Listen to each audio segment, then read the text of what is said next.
55.10, 사상 최고 투표율. 관건은 오늘 전당대회가 끝이 나느냐, 과반이 넘는 후보가 나오느냐, 아니면 아무도 과반을 달성 못해서 오늘 전당대회는 끝이 나지 않느냐. 이게 최대의 관심사입니다.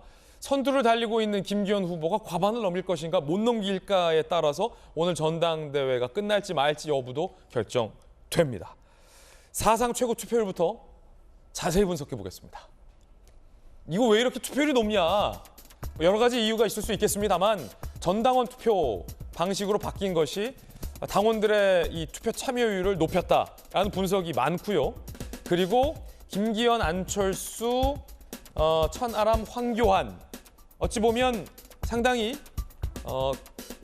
치열한 어떤 경쟁과 경합 속에서 각자가 동원할 수 있는 지지세를 총동원했다, 총결집했다라는 현상도 맞물려서 역대 최고 투표율, 국민의힘 전당대회 역사상 최고 투표율 55.1%의 어마어마한 투표율을 기록했습니다. 최종 투표율입니다. 역대 최고치입니다. 지난번 이준석 지도부를 뽑았을 때도 최고 투표율이라고 했는데 그때 45.36에 불과했는데요. 그때와 비교해도 지금은 거의 10%포인트가량 더 많은 투표율을 기록했습니다. 사실 이번 전당대회는 진흙탕 전당대회다라는 비판이 나올 정도로 경쟁이 치열했습니다. 일각에서는 투표율이 저조할 것이다라는 예측도 있었습니다만 이게 웬일 55.1%라는 최고 투표율을 나왔습니다. 과연 이거 누구에게 유리할까요? 각 후보들은 속마음은 어떨지 몰라도 겉으로는 나의 승리다, 이렇게 계산하고 있습니다. 중요한 건 속내겠죠. 머릿속의 계산기가 복잡해질 것 같습니다. 들어보시죠. 파이팅! 파이팅!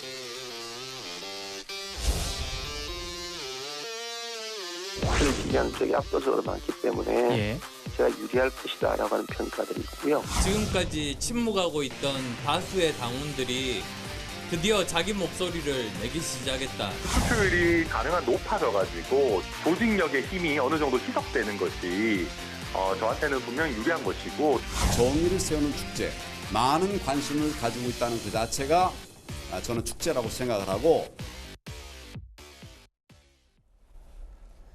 과연 과반을 넘길 후보가 나올 것이냐, 아니면 그 누구도 최고 투표율, 높은 투표율 열기 속에 그 누구도 과반을 얻는 후보가 없을 것인가. 그리고 2위와 3위 간의 투표율 격차는 과연 얼마가 될 것인가. 모든 게 변수입니다. 그래서 지금까지 실시됐던 주요 여론조사의 흐름, 추세를 제가 저희 돌직구쇼의 대형 미디어월에 준비했습니다. 저와 함께 가서 짚어보시죠.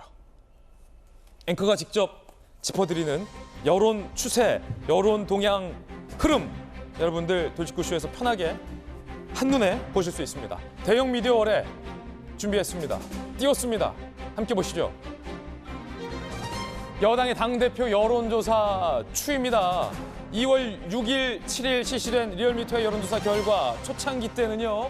김기현 45.3, 안철수 30.4, 천하람 9.4, 황교안 7.0이었습니다. 이때까지만 하더라도요. 김기현 대 안철수의 박빙의 구도가 팽팽했습니다. 반면 천하람, 황교안, 소위 3, 4위 그룹은 매우 미진한 여론조사 흐름을 보였습니다.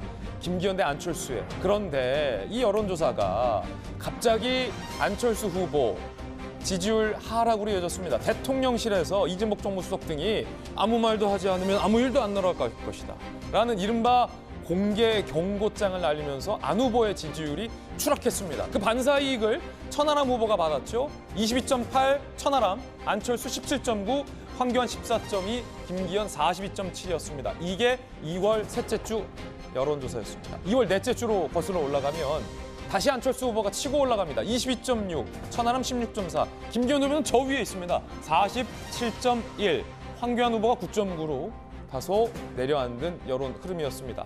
그리고 나서 여론조사 공정위 실시한 2월 27일, 28일 여론조사를 보면요.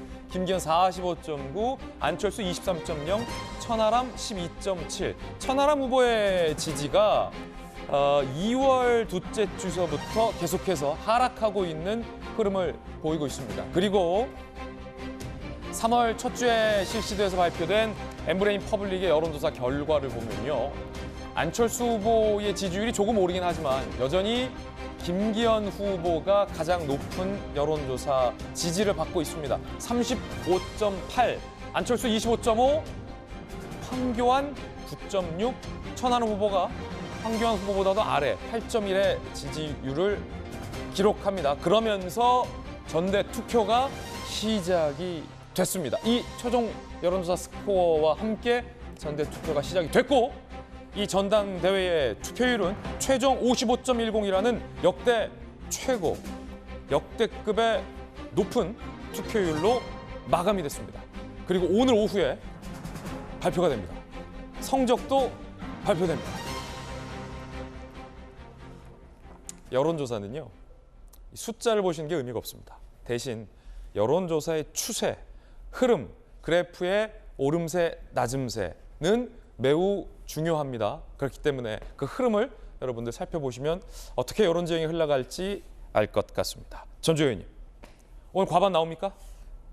뭐 저는 나을 거라고 생각합니다. 그래요. 지금 보면 마지막 여론조사가 김기현 35.8, 40도 안 돼요. 35대 25인데 예, 지난주 월요일에 저희 비대위 사실상 마지막 비대위를 했는데요. 예. 비대위원들은 오늘 이제 3월 8일이 전당대회로 인해서 전국에 그 모든 그 당원들이 다 결집을 하고 뭐 그런 가운데서 오늘 새로운 당대표까지 선출되면 좋겠다 이런 생각을 가지고 있습니다. 그리고 제가 주위에 물어본 당원들은 또 의외로 김지현 대표를 많이 찍었더라고요. 예. 그래서 뭐 여러 가지로 봤을 때 오늘 물론 그 여론조사는 오히려 이제 지금 40%가 안 되는 걸로 나오고 있습니다만 저는 오늘 현장에서 발표되는 그 투표 결과는 50%를 넘길 가능성이 크다 그렇게 생각하고 있습니다. 전주혜 의원이 지금 비대위원이신데 네. 지도부인데 지도부도 그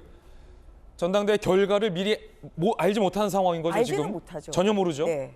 전혀 모르죠? 예측을 하는 거죠. 전혀 모른다. 자, 그럼 김영주 의원님, 만약에 과반 후보가 나온다면 오늘 전당대회는 끝나는 거예요. 네. 그리고 역대급 투표율 속에서 과반의 지지를 받고 탄생한 그 당대표의 리더십은 앞으로 굉장히 탄력세를 받겠죠? 그렇습니다. 만약에 네. 과반을 받는 후보가 없다. 그리고 결선으로 가게 되잖아요.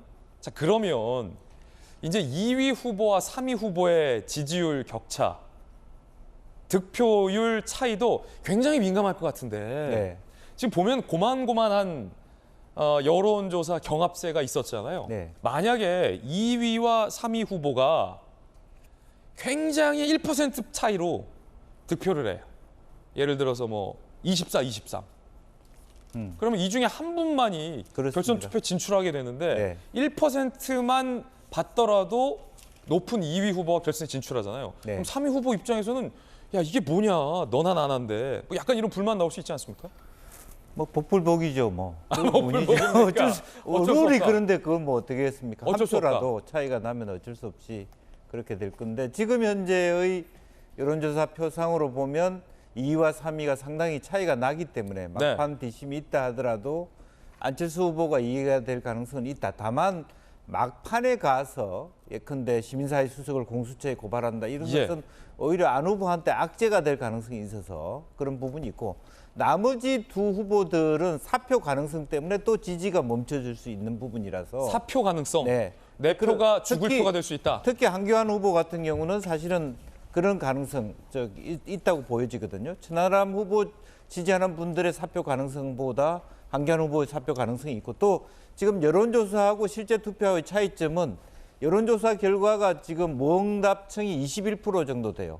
계산해 보면 사실은 그렇기 때문에 전체적으로 보면 아까 네 분의 후보들이 갖고 있는 득표율이 79%밖에 안 되기 때문에 그 결과적으로 투표는 모응답이라는 게 없지 않습니까? 아. 그 4명 중에 1명을 찍는다고 했을 때 그게 변수겠군요. 예, 그래서 우리가 RDD 방식을 어떤 방식이든 간에 질문했을 때 사실은 현재 국민의힘 전당대회가 좀 볼성사납다.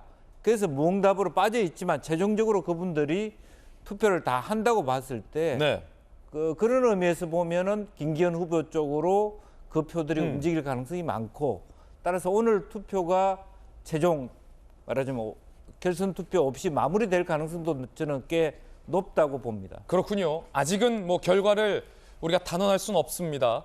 그런데요, 투표율이 55.1이잖아요. 네. 제가 이제 국민의힘의 현역 의원들을 어제 많이 직접 취재를 했는데 모든 현역 의원들의 공통적인 내용은 왜 이렇게 높게 나오는지 계산이 잘 안 된다는 거예요. 예를 들어 동원할 수 있는 조직이라는 게 각 후보별로 대략 예측이 되잖아요. 이거를 전례와 비추어 봤을 때 이 누적 투표율이 한 40% 넘어가거나 한 45 정도만 되더라도 조직을 최대로 동원했고 바람이 불면 그게 가능한데 네. 조직을 아무리 동원하고 각 후보들의 세력을 다 결집해도 55라는 숫자가 안 나온다. 네. 이런 말들을 많이 하시더라고요. 네. 어떻게 된 겁니까, 이 숫자는? 사실은 이제 어쨌든 각각 후보가 갖고 있는 어떤 끌어들일 표가 중복이 덜 됐다라는 측면이 있을 것 같고요. 그러니까 세대별로 보면은 또 천하람 후보가 등장함으로써 젊은 후보층이, 그러니까 당원층이 지지할 수 있는 네. 부분이고, 또 안철수 후보가 지니고 있는 소구력, 또 황교안 후보가 갖고 있는 우파들에 대한 흡입력, 이것이 다 중복이 덜 됐기 때문에 그러니까 후보들 지지층의 교집합이 적다. 그 어느 때보다. 그런 것들이 어허. 확산될 수 있고, 또 하나는 뭐 제가 다른 당이라서 자세히 모르겠습니다만 접근성이 어플리케이션이 굉장히 잘 짜여질 수 있다. 어른들도 쉽게 투표할 수 있다. 이런 부분들도 예. 상당히 도움이 많이 되지 않았을까 그런 예. 생각을 갖게 됩니다. 전재 의원께서는 어떻게 보십니까? 이 높은 투표율이 사실은 윤심 논란도 있었잖아요. 그래서 윤 대통령을 지지하는 당원들이 특정 후보로 결집하는 영향이 컸다고 보십니까? 아니면 이 윤심 논란 때문에 소위 불만을 갖고 있는 비판 투표율이 굉장히 높았다고 보십니까? 저는 이제 그런 뭐 것도 있지만, 그러니까 뭐 어느 쪽이 더 유리하든지 그런 차원보다는 저는 이제 이번에 이제 국민의힘이 100% 당원들이 내 손으로 당 대표와 최고위원을 뽑는 이런 경선 룰을 바꿨잖아요. 그게 영향이 컸을 예, 것이다. 저는 그 영향이 컸다고 봅니다. 왜냐하면은 2년 전에 이준석 그 대표가 선출됐을 때는 당원 투표에서는 오히려 나경원 후보가 1등을 했죠. 그런데 여론조사에서 압도적으로 1위를 하는 바람에 이준석 대표가 당대표로 이제 당선이 됐었던 거거든요. 그런데 지금은 이제 우리 손으로 직접 우리 당대표를 뽑는다는 이러한 100% 그 경선 룰 변경이 당원들로 하여금 소속감도 더 가지게 하고 더 참여의식도 높이게 한 이것이 가장 저는 크다고 중요했다. 봅니다. 그래서 또 그런 면에서 저는 제 비대위원으로서 사실 뭐 이러한 경선룰 개정에 있어서는 저는 나름대로 의미를 좀 가지고 있습니다. 네, 그리고 두 번째로는 또 경쟁력 있는 후보들이 두루두루 정말 4인 4색에 겹치지 않는 이런 경쟁력 있는 후보들이 또 컷오프를 통과해서 4강에 오르셨고, 그리고 무엇보다도 좀 결선 투표를 예. 또 저희가 도입을 했거든요. 근데 그러다 보니까 2위 싸움이 굉장히 치열해지는 것 같아요. 2위 싸움. 예, 2위에 들어가면 내가 또 결선에 올라갈 수 있다. 그래서 어제 보면은 안철수 후보와 지금 황교안 후보가 어제 같이 소통관에서 성명을 발표하면서 약간의 연대를 하는 그런 모양새도 좀 취하기도 하고. 네. 그래서 이러한 결선 투표 방식도 55%의 이 높은 참여율을 예. 나타낸 데에 저는 한 몫을 차지했다 이렇게 생각합니다.